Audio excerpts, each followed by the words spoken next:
Hey everyone, welcome to Plants and Politics. So I have some news to share that may seem positive at first, but I'll explain why it's not that big of a win.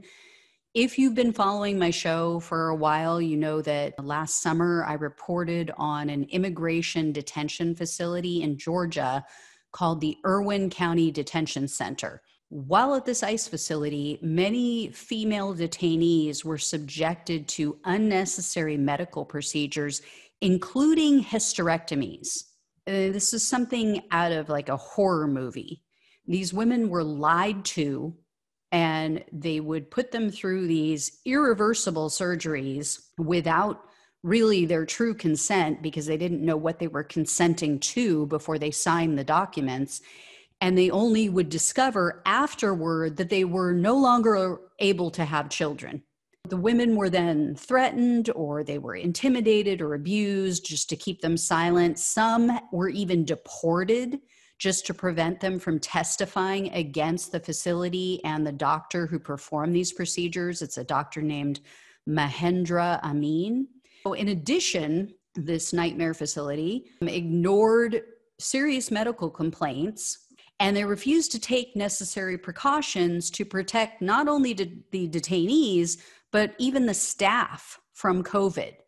And it wasn't until a nurse and whistleblower named Dawn Wooten stepped forward and she outed these monsters. Then reporters started picking up on this, and they put this out to the masses.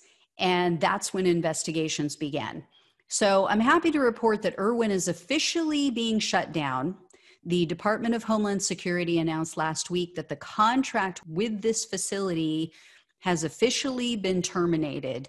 In addition to Irwin, the Biden administration announced the termination of the contract with Bristol County Immigration Detention Center in Massachusetts.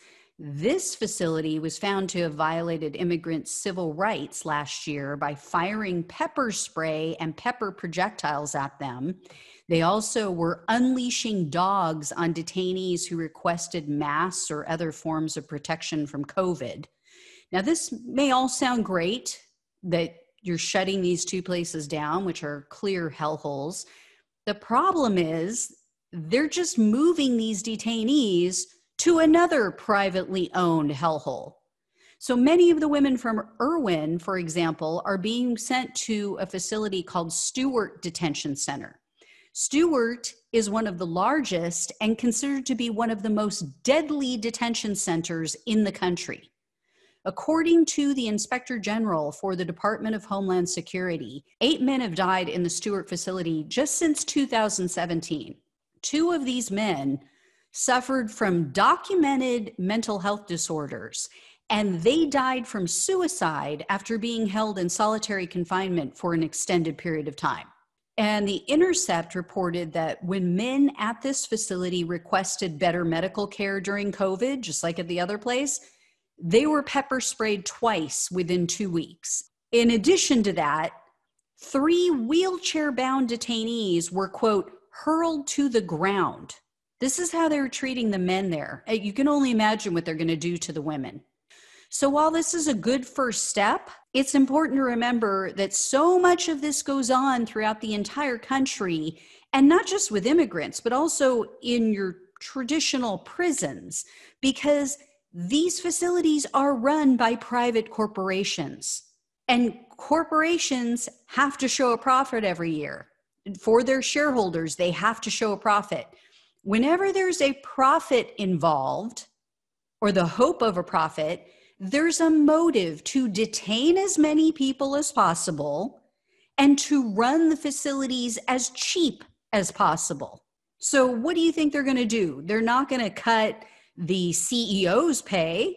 They're going to hire people at the lowest wage that they possibly can, which is going to attract not so great people.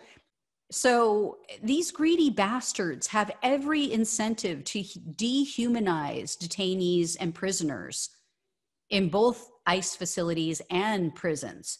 They have every incentive to instead treat them as a commodity or a product until Our lawmakers are no longer taking money from these greedy bastards, are no longer allowed to take money from them for their campaigns. We will always have for-profit prisons.